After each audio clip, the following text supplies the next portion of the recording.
1750 साल तक राज किया, जहां पर सोने के सिक्का चले, दूध के नदियां बहाई, जहां चोर और उचक्का नहीं हुआ करते थे, ऐसे पावन माटी के क्षेत्र घुघरी जो बूढ़ी दाई के गोद में बसी है, ऐसे पावन माटी को नतमस्तक सेवा जोहार करते हुए आज के इस कार्यक्रम में उपस्थित हैं, मंचासीन हैं दादा सुंदरलाल मार्को जी, प्रदेश प्रचार मंत्री गोंगपा।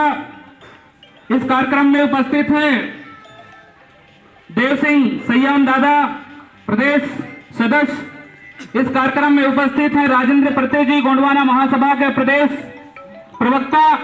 इस कार्यक्रम में उपस्थित हैं हमारे साथी देवेंद्र उद्दे जी, हमारे गोंडवाना युवा मोर्चा के प्रदेश विधि सलाहकार।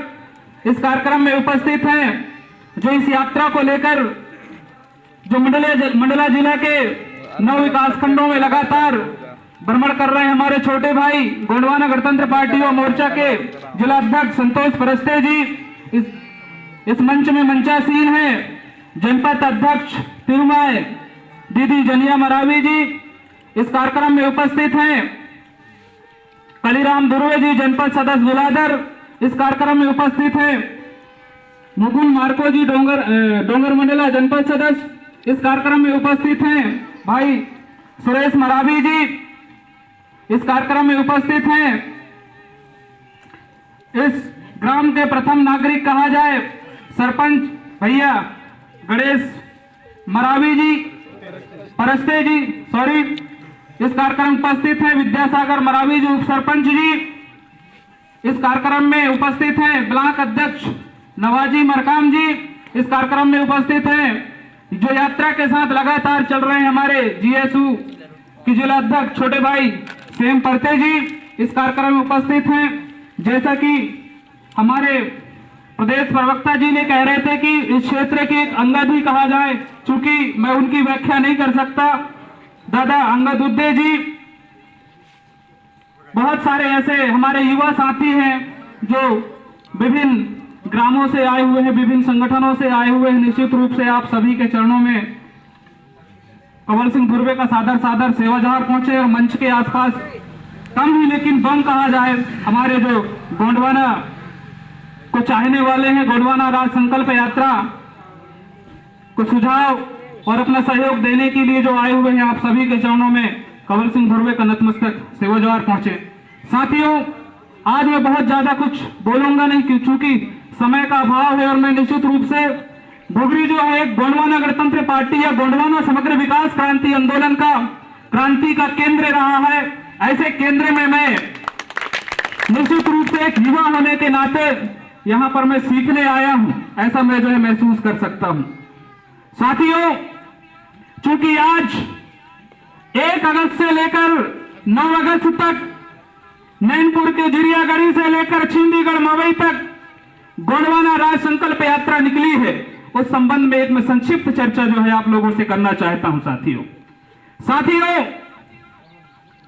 आप सभी को पता है कि आप सभी लोग जो है मेरे से ज्यादा जो इस आंदोलन को समय दिए हैं, और मैं निश्चित रूप से आज गोंडवाना आंदोलन को अगर सीखा हूं तो सयाम दादा है, कुमरे दादा है, अंगद दादा है, नवाजी मरकाम साहब है, ऐसे जो हमारे जो सीनियर साथी हैं, एक समय और कोई मरावी हुआ करते थे, हमारे परस्ते भैया है, आप सब लोगों से जो है हमने आंदोलन सीखे हैं। साथियों, निश्चित रूप से घुघरी कहा जाए तो एक आंदोलन का केंद्र रहा है, और आज मैं अपने आप को गौरवान्वित महसूस करता हूं कि आज मैं अपनी बात उस आंदोलन वाले क्षेत्र में रखूंगा। साथियों, 1 नवंबर 1956 का वह दौर था जब इस देश के अंदर आजाद भारत में भाषावार प्रांतों का गठन हो रहा था। साथियों, उस समय इस देश का इतिहास को जब आप अध्ययन करेंगे तब पता चलता है कि इस देश के अंदर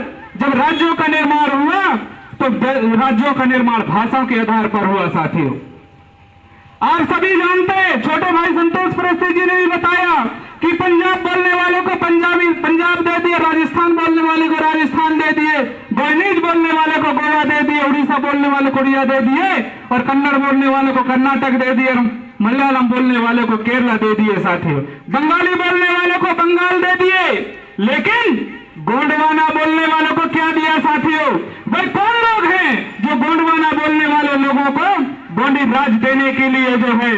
साजिश के तहत मना किया साथियों।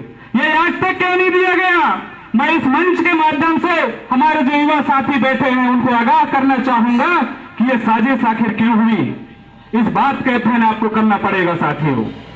क्यों हुआ आखिर सारे लोगों को? क्योंकि आप सभी लोग जानते हैं कि उस समय यह एक कल्पना किया गया था कि जब छोटे छोटे राज्यों का गठन होगा, जब छोटे छोटे राज्य बनाए जाएंगे, तब जाके जो है भारत देश का विकास होगा साथियों। हम अच्छे से देख सकते हैं जिन जिन राज्यों को भाषा के आधार पर राज्यों का गठन किया गया, आज वो चहुमुखी विकास कर रहे हैं साथियों। चाहे आप पंजाब की बात कर लें, चाहे आप हरियाणा की बात कर लें, चाहे केरला की बात कर लें, चाहे झारखंड की बात कर लें साथियों, जिन जिन का जो है भाषा के आधार पर राज्यों का गठन हुआ, आज उनका विकास चहुमुखी विकास हो रही है साथियों। लेकिन क्या दोष था गोंडवाना वासियों का? गोंडवाना के लोगों का क्या दोष था आखिर? कि गोंडवाना में उस समय 5 करोड़ 12 करोड़ से ज्यादा गोंडी बोलने वाले लोग थे, और आज के स्थिति में भी 5 करोड़ लोग जो विशुद्ध रूप से गोंडी बोलते हैं, और 40 से 50 लाख लोग जो है आंशिक रूप से गोंडी बोलते हैं। लेकिन आज तक हमको जो है गोंडवाना प्रदेश क्यों नहीं मिला साथियों? आखिर वे कौन लोग हैं जो हमारे इतिहास के साथ दखल कर रहे हैं, हमारे मान सम्मान और स्वाभिमान के साथ दखल कर रहे हैं? उनको आपको पहचानना पड़ेगा, मुझे बताने की जरूरत नहीं है साथियों। आप जब इतिहास में नजर डालते हैं आजाद भारत का, तो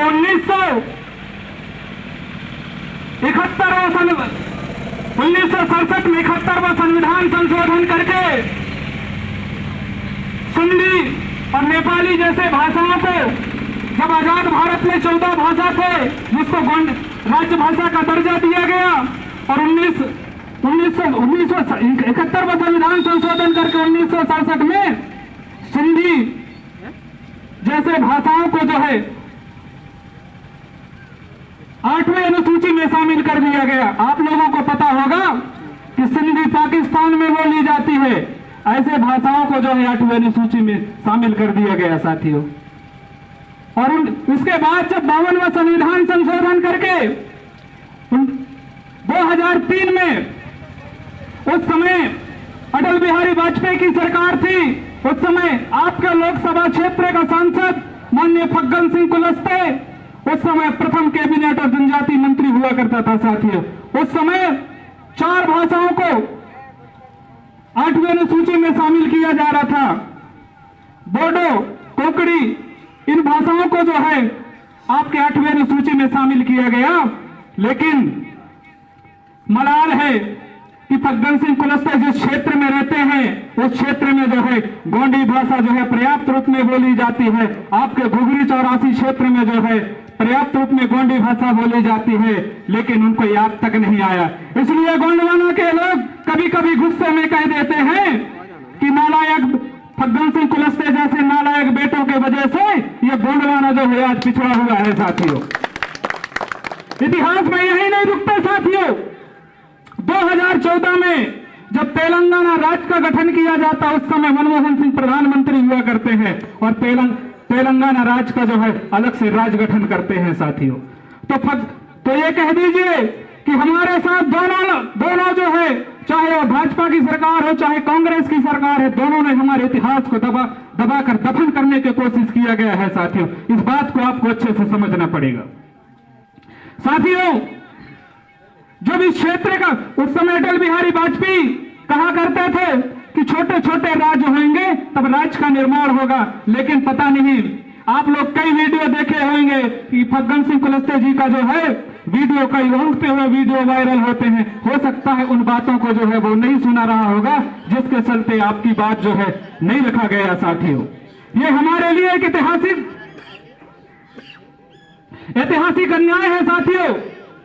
गोंडी क्षेत्र में रहने वाले, चूंकि कई लोग कहते हैं कि गोंडवाना गणतंत्र पार्टी युवा मोर्चा जो है गोंडवाना राज्य की मांग कर रहे हैं साथियों। इस क्षेत्र में हमारे व्यापारी बंधु होंगे, व्यापारी साथी होंगे। हम जो है 26 जिलों को लेकर गोंडवाना राज्य की मांग कर रहे हैं। लगभग विधानसभा और 13 लोकसभा क्षेत्र को लेकर जो है गोंडवाना राज की मांग कर रहे हैं। साथियों, हम गोंडवाना राज के लायक क्यों हैं, आप लोगों को पता होनी चाहिए।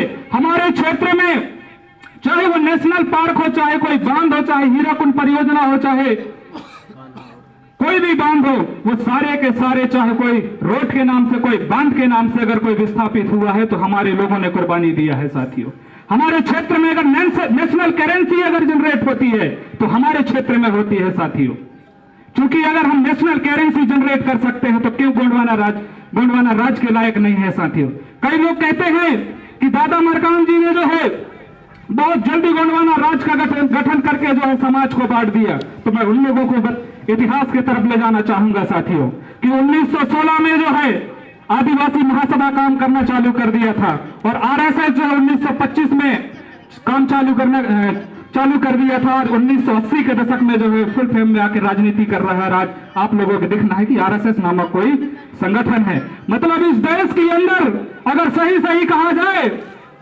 तो इस देश के अंदर कोई कांग्रेस भाजपा सरकार नहीं कहते, राष्ट्रीय स्वयंसेवक सरकार चलाती है। साथियों, इस बात को आपको समझना पड़ेगा, क्योंकि